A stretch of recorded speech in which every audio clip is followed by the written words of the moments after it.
Does an elusive ape-man lurk in the mountain vastness of the Himalayas? Explore the trail of a legendary creature whose image has haunted the human imagination since the beginning of time.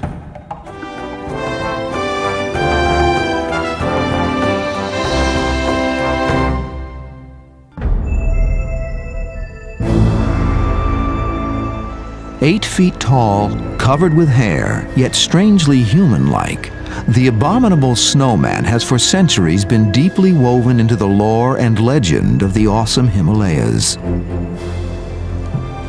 The people who live in the region, the Sherpas, call this creature the Yeti.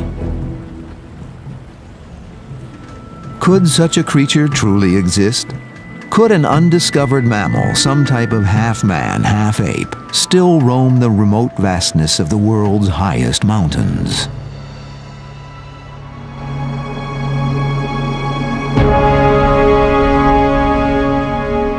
I think the biggest reason why most scientists are skeptical of there actually being a Yeti is that there really isn't any evidence for it. There have been a lot of sightings, reports of sightings of large creatures up in the mountains in, say, the Himalayas, or even in North America with the Bigfoot. There have also been a lot of sightings of Elvis. But even if the Yeti is only legend, there have been persistent sightings of this creature throughout history.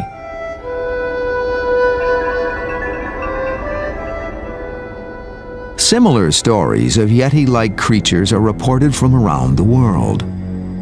Perhaps the most famous is Bigfoot, or Sasquatch, of North America's Pacific Northwest. In the Amazon, an enormous ape-like creature called the Mono Grande is said to haunt the far reaches of the rainforest.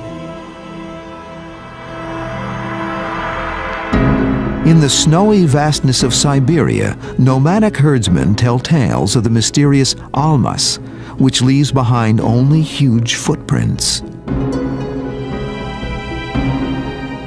The stories of hair-covered man-like creatures have been told throughout history.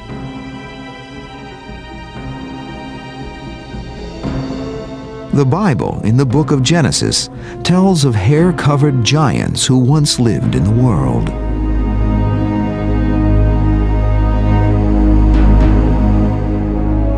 There were giants on the earth in those days, when the sons of God came in to the daughters of men and bore children to them. Genesis 6:2.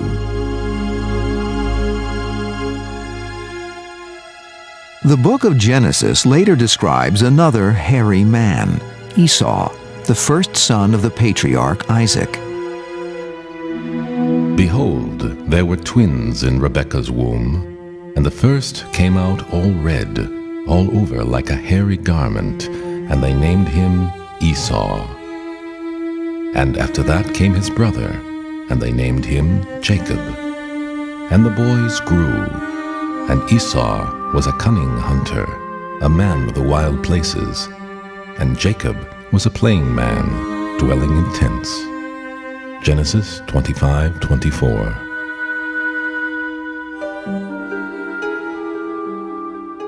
In the tale, Jacob displaces the firstborn Esau in his father's affections, and the hairy older brother is cut off from the inheritance of the chosen people.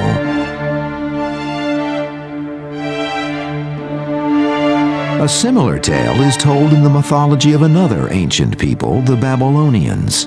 In the Epic of Gilgamesh, the hero Gilgamesh is called upon to go out and fight the primitive wild man called Enkidu.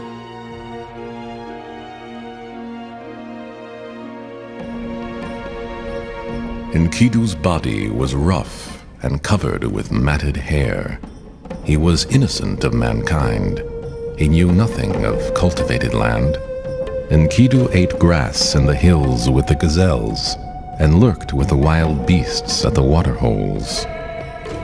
The Epic of Gilgamesh, 2000 BCE. Tales of wild men also appear later in European folklore. Grendel, the monster of the Old English epic Beowulf, is another example of the wilderness-dwelling hairy man. In woodcuts, illustrations, and stone carving, artists of the Middle Ages continued to depict the wild man of the woods.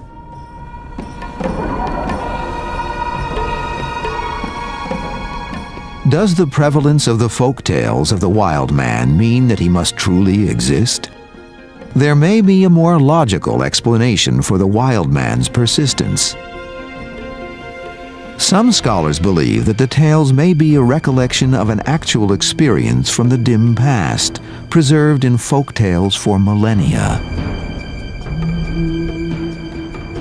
What may be happening there is the possibility of an echo from an age long back when Homo erectus migrated out of Africa. They migrated out of Africa about 1 million years ago, and they went up into Southeast Asia, arriving there about 800,000 years ago. But Southeast Asia was already populated by a giant ape called the Gigantopithecus. There is no dispute that Gigantopithecus did exist.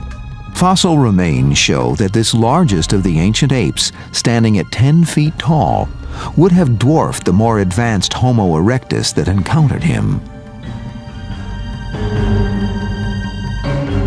Could this huge but mild-mannered primate have been an early victim of humanity's drive to dominate the planet? By 300,000 years ago, the Gigantopithecus are extinct. And some scholars believe that their extinction may have been accounted for by Homo erectus hunting them and wiping them out over a period of time. If the legends of the Yeti, of Enkidu, and Grendel are based on fact, could it be that such a creature, halfway between man and ape, still exists in the world's most remote places?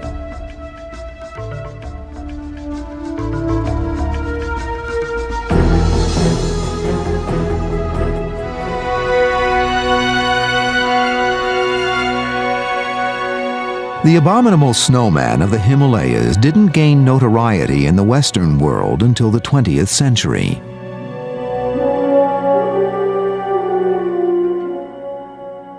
Yet reports of the Himalayan snowman, or Yeti, have been common in Asia for hundreds of years. The 11th century Hindu poet Milarepa describes tales of the Yeti in several stanzas. A European ambassador from Bavaria traveling with the infamous Genghis Khan in the 13th century reported an encounter with a hairy, man-like creature in the foothills of the Himalayas. A Tibetan book of medicine from the 18th century describes the curative properties inherent in the flesh of a creature it calls a man-animal. The wild man lives in the mountains. His origin is close to that of a bear. His body resembles that of a man, and he has enormous strength.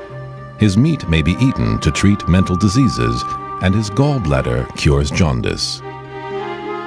Anatomical Dictionary of Disease, late 1700s.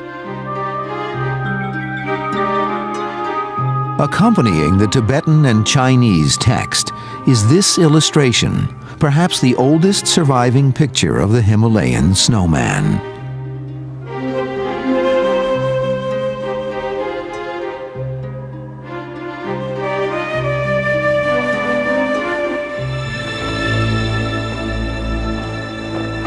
The ancient legend of the Yeti continues as current folk belief among the Sherpa people of Tibet and Nepal.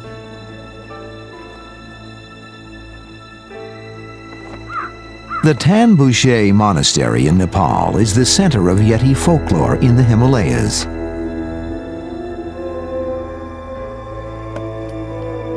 Caps and skins supposedly made of Yeti fur are kept and revered by the monks.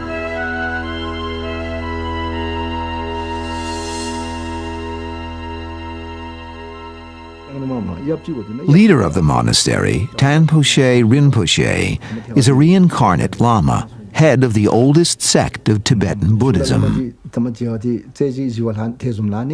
the old days, there were lots of stories about the Yeti. When I was little, a Yeti was known to have visited Tanbushe. and climbed over the roof of a monk known as Gaga Pendezangbu. Pendezangbu was temporarily paralyzed. The next morning, footprints were seen in the snow. This kind of story is somewhat common in the Himalayas. Sherpa villagers often recount tales of Yeti sightings.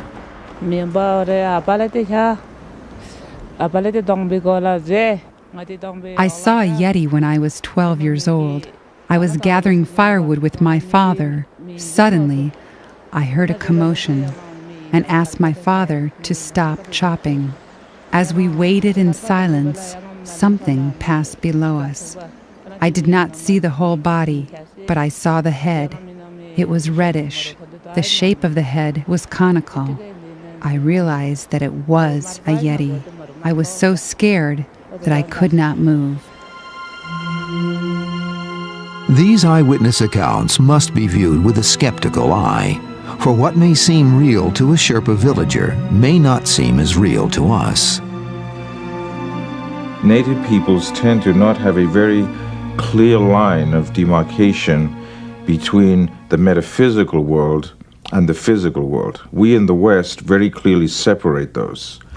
Native peoples often don't.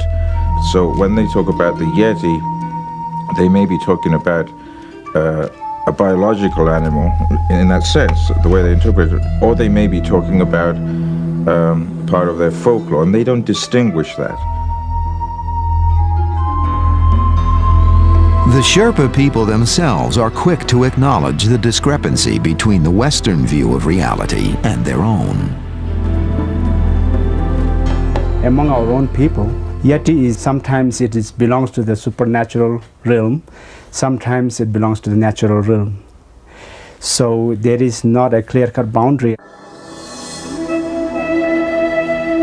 Yet for one Sherpa, the appearance of a Yeti was far more than simply a spiritual manifestation. In 1975, while herding livestock, a Sherpa named Lakpa Dolma experienced a brutal encounter with something large and dangerous. While herding livestock high up in the mountain slope, I heard a whistle. I thought it might be my older brother. Then I heard the ground shudder, and there was this darkness right behind me. The creature held me by my clothing and hair from behind and tossed me into a stream. After killing 3 cows, it crossed the stream and walked off in a strange, twisting motion and disappeared over the ridge.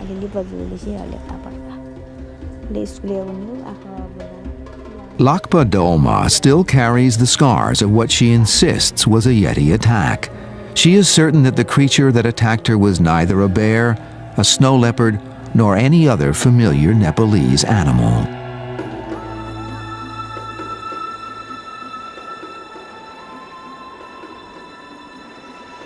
For the Sherpa people, however, scientific evidence may not be necessary.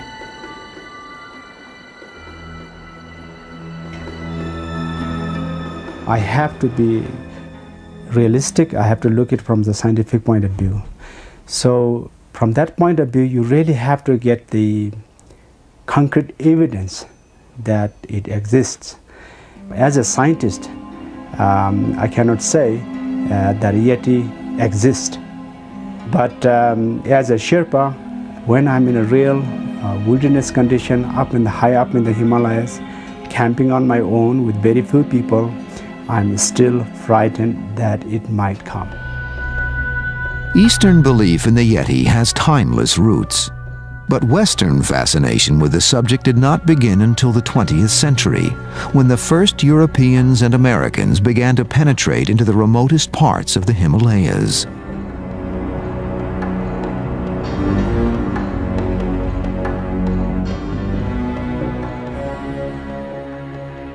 While leading a failed assault on Mount Everest in 1921, British explorer Colonel Howard Berry came upon a series of human-like footprints 21,000 feet up into the Lakpa La Pass.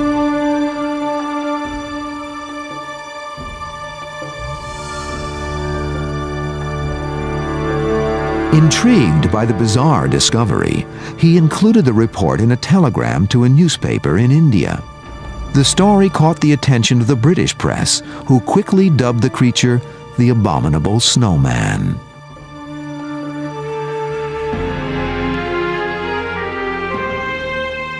In the following decades, popular culture embraced the myth of the Yeti.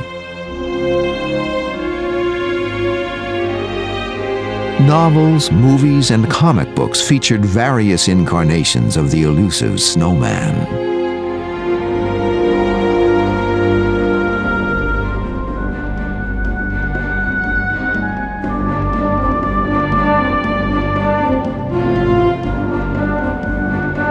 Growing popular interest in the subject prompted the British Daily Mail to mount its own 300-man Yeti expedition in 1953.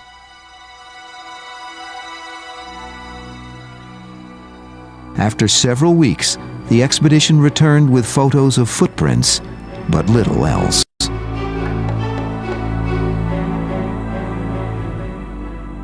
Most scientists quickly dismissed the mysterious footprints as those of a bear, a wolf, or a large Himalayan monkey.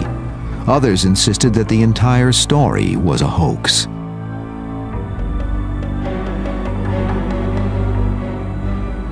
Despite the scorn of the scientific establishment, various other expeditions journeyed to the Himalayas to track down the creature. Yet none of these missions returned with anything like hard evidence. But in 1957, a little-known scientific study led by a Texas millionaire named Tom Slick traveled to the Himalayas. Tom Slick was a multimillionaire, beef and oil, from Texas, who was very interested in mysteries. And he saw the Yeti as perhaps a half-human, half-missing length kind of creature, and felt that if he could find the Yeti, perhaps he could solve medical mysteries as well as figure out the ancestry of man. What set Tom Slick's expedition apart from previous ones was that he focused on the Yeti as a zoological species, not as a horror show monster. His team members were scientists and zoologists, and his approach was to use stealth and tested methods of animal observation. It wasn't really a very big party. Some of the earlier expeditions had been 300 people, and Slick decided that that was too big, that it scared away animals, and if he really wanted to hunt Yeti, which were very elusive creatures, he wasn't going to send a whole bunch of people in there. Slick broke his expedition into two small crews. While one crew looked for Yeti footprints in the high snow country, the other searched the dense and uncharted jungle valleys.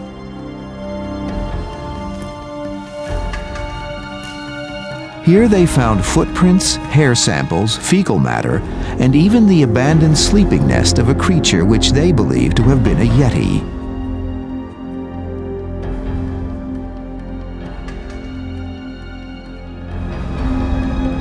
Though this collection of twigs and leaves may not seem impressive, the find closely resembles the beds made by the African gorilla, which leads some to believe that the Yeti may be an undiscovered yet advanced primate.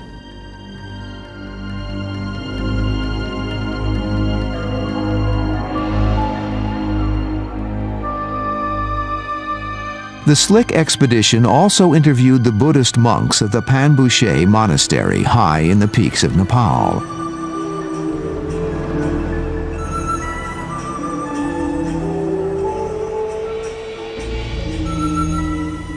The monastery had been a center for Yeti lore and worship for centuries. Several pelts and hats supposedly made of Yeti fur were kept at the monastery. There was one other relic that the monks held in highest regard.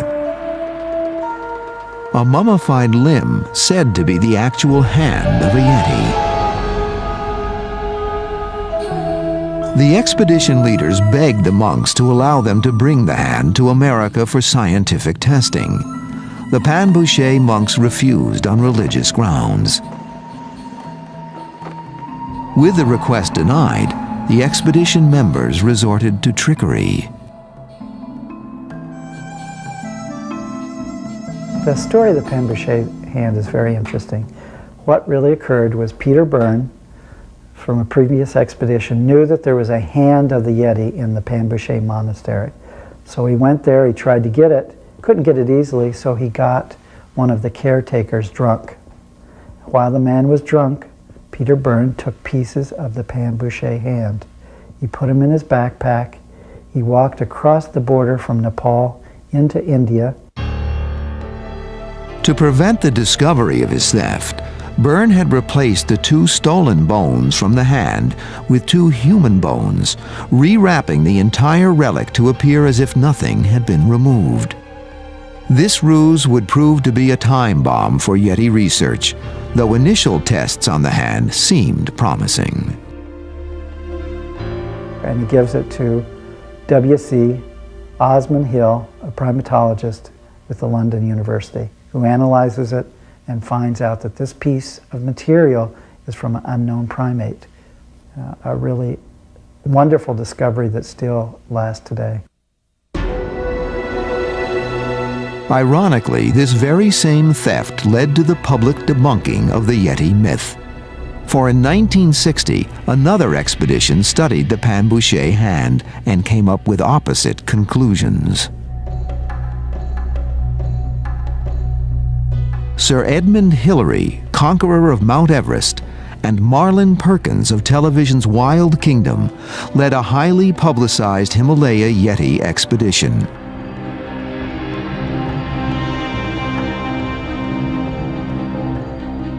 Hillary and Perkins examined much of the same evidence as the Slick expeditions and managed to leave with a purported Yeti scalp. Laboratory analysis proved that the hair was actually from a local wild sheep called the serau. That was one of the really intriguing things about Edmund Hillary's expedition to find Yetis in the Himalayas. They set out to examine the evidence, and they came back and said there's no there. There's no credible evidence for there being a large creature. For the Hillary expedition, the final piece of damning evidence was the Pan-Boucher hand, the same hand from which 2 finger bones had been stolen by the Slick expedition. Unaware that they were examining bones Peter Byrne claimed to have wired together, the experts immediately declared that the Pan-Boucher hand and all the other evidence was a hoax.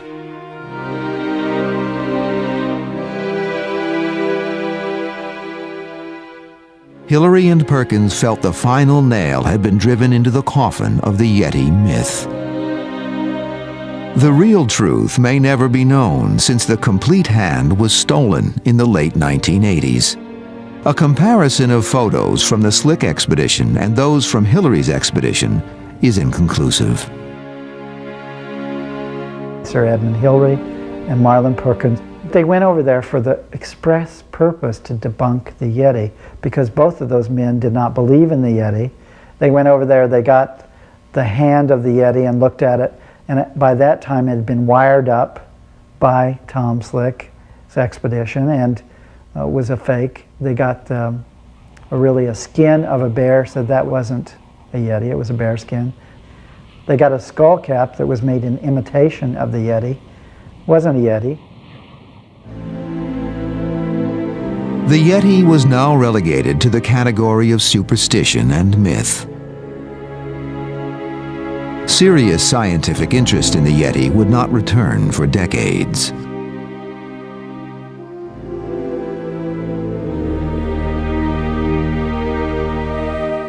Tom Slick never got a chance to debate the evidence with Hillary and Perkins.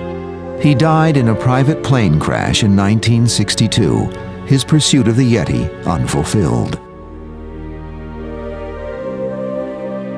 Boxes of evidence and information from his expeditions remained unopened on the Slick estate for years, until investigator Lauren Coleman uncovered them. The hard evidence brought back by the expeditions led by Tom Slick really were 3 different kinds of categories. There were fecal material droppings, there were all kinds of different hair samples and hair-related material. As far as the fecal material that was brought back by Tom Slick, It was analyzed in laboratories in Paris and the United States. They found parasites of an unknown primate. This was really never publicized at the time. This material has recently renewed interest in the Yeti in some quarters of the scientific world. In a world thoroughly explored by modern civilization, with satellite photos available of every inch of the planet, could it be possible that the world still holds secrets like the Yeti? Most of the large mammals that we know about have been discovered and have been known about for many hundreds and even thousands of years. Occasionally a large mammal or a medium-sized mammal is discovered, but it's pretty rare. We've got the large mammals pretty well mapped out. In the past, science's confidence in its own knowledge has occasionally been shaken. In Africa, stories of a mysterious, elusive man-like animal were dismissed by Western science until 1864 and the discovery of the gorilla.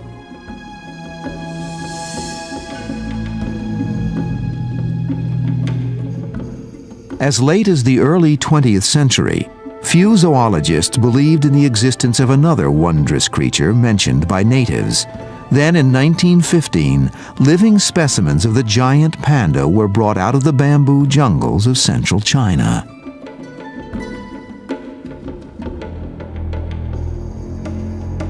As recently as 1976, an enormous unknown species of shark, the megamouth, was discovered when a 20-foot specimen washed onto the bustling beaches of Hawaii.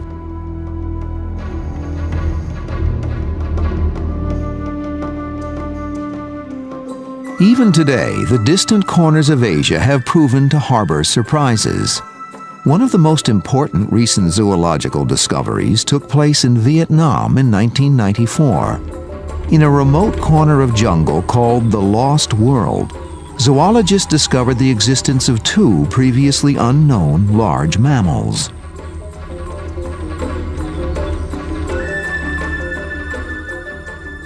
The muntjac is an antelope which spends most of its time in water. Its odd-shaped head has evolved so that its nostrils sit on top of its muzzle. Another creature, the spindlehorn, or vu quang, is a type of jungle-dwelling ox different from any other known species in the world.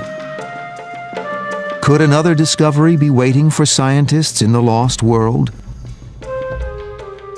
Natives speak of a third rare species in the Vietnamese jungle, the Nui Rung, an elusive man-like creature that bears a remarkable similarity to tales of the Himalayan Yeti. The wildman reports from Vietnam are not greatly detailed, but villagers have reported large, hairy, bipedal primates that they're sort of a little afraid of. And it fits the pattern. And you just wonder, you know, again, country after country after country with the same kinds of reports from people totally isolated from each other. Folklore only stretches so far. It really makes you wonder a lot. Richard Greenwell conducted his own investigation into the recurring tales of the wild man in a nation that shares a border with Vietnam, China. In 1994, he led an American-Chinese expedition to hunt for the ape-like creature the Chinese call the Yeren.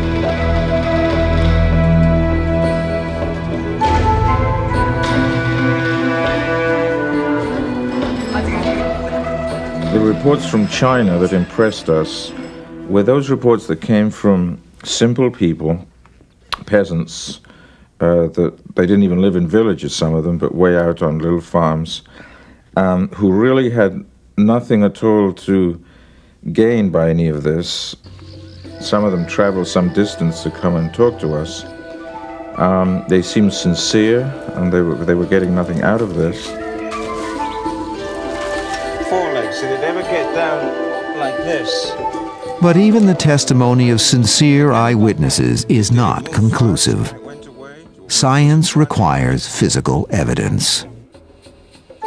Of course, we have to take seriously eyewitness accounts, but eyewitness accounts without some sort of supporting evidence are not terribly reliable. Some of it is presented by people who are really very sincere, but sincerity is not the measure of truth.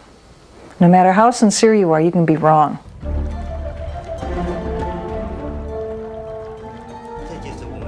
Richard Greenwell's expedition brought several hair samples taken from scenes of Yeren sightings to the Nuclear Physics Laboratory at the University of Shanghai.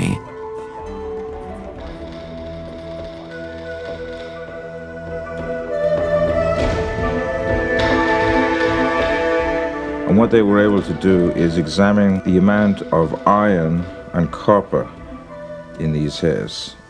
For every species, like every species of primate, there's a certain amount of each. And what they found in these hairs was the differences were quite striking.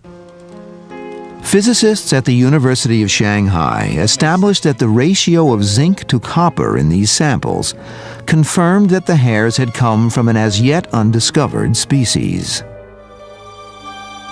Here were professional scientists, some of the top nuclear scholars in China, who felt that they had good evidence for a large unknown primate based on their physical analysis. This wasn't supposition or eyewitness reports anymore. This was actual physical experiments. Do these hair samples prove the existence of the creature variously known as the Yeren, the Yeti, and the Abominable Snowman? The rest of the scientific community has not yet weighed in on the results of the study.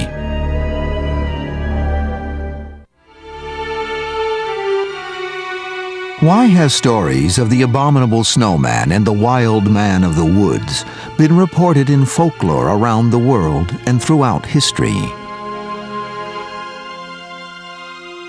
Scholars contend that the recurring tales of the hairy creatures should not be taken literally, but are psychological remnants from our remote pre-human ancestors. The archetype of the wild man has been with us for a very long, long time. I think the wild man represents, from the point of view of this idea of the collective unconscious, the connection in hominid evolution with where we have come from, where we have been. It is a connection with our evolutionary past.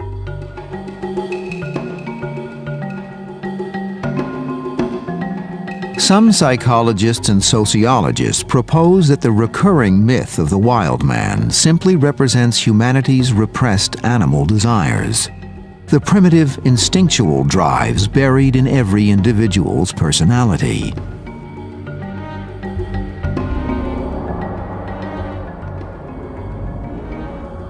Yet a psychological theory doesn't cover all aspects of the Yeti.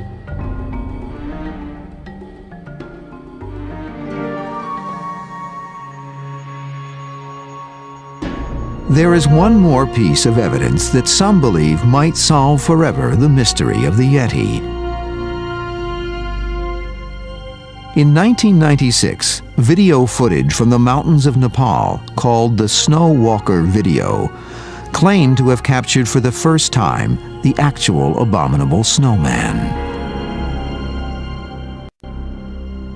The tape shows a male and female hiker from Belgium who fill 45 minutes of video footage with typical vacation shots of Nepal and their trek through the Himalayas. While climbing a hill, the cameraman turns back to shoot the couple's own footprints in the snow. Suddenly, the camera captures a strange figure.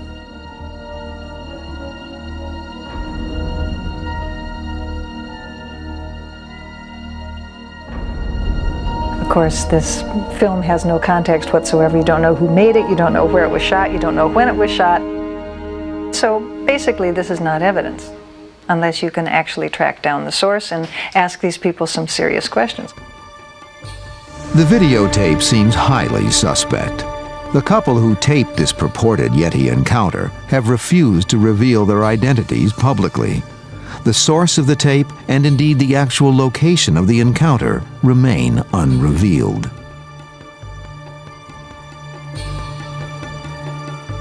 The simple explanation for this tape would be the couple and their friend in the gorilla suit came up the trail, walked up the hill. He sat down there next to the trail, waited for him.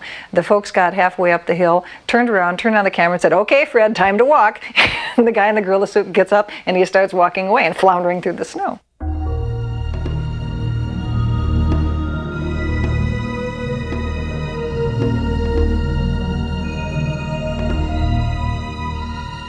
Jeff Meldrum is a university primatologist whose interest in ape and gorilla locomotion led him into a study of the Yeti. He believes that analysis of the video makes a hoax unlikely.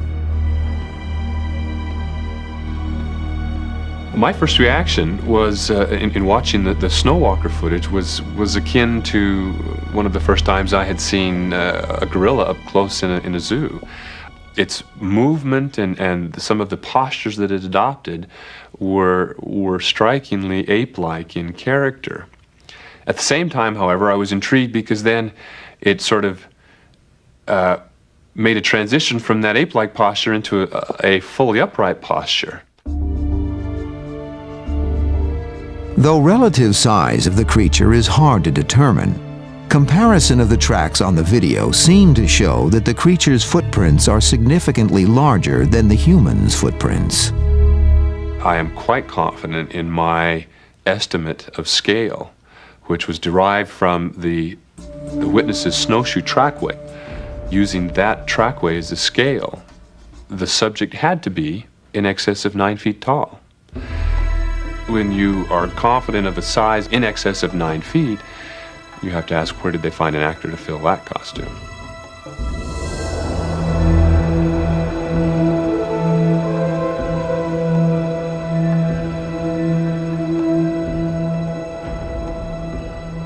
Whether or not this video proves to be evidence of the Abominable Snowman, it adds another piece to the convoluted jigsaw puzzle that is the hunt for the Yeti.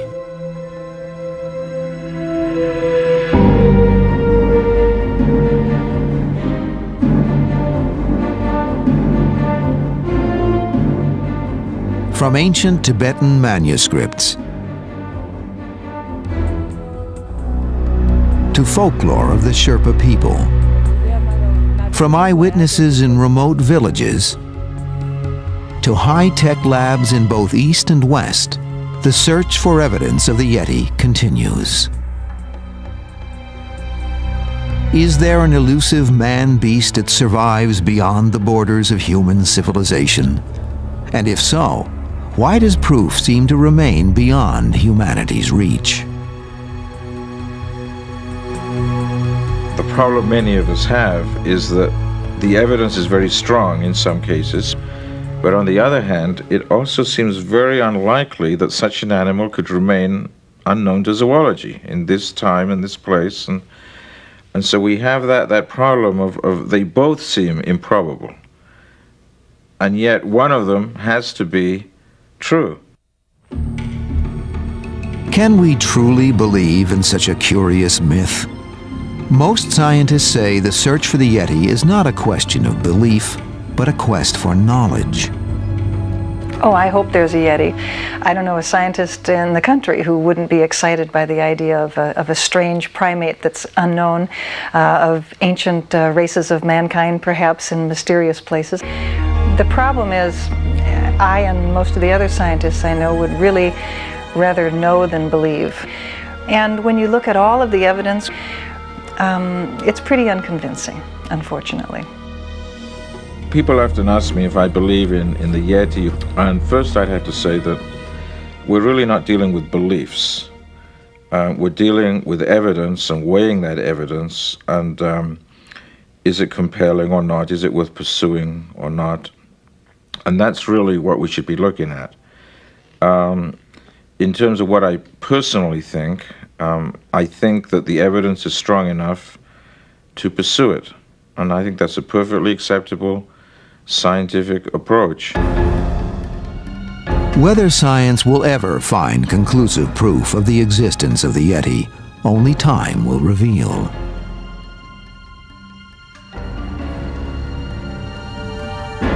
Meanwhile, we might ask ourselves why we are so fascinated with the search for the snowman. Could it be a deep, primal urge to reconnect with our earliest origins, one upright ape to another?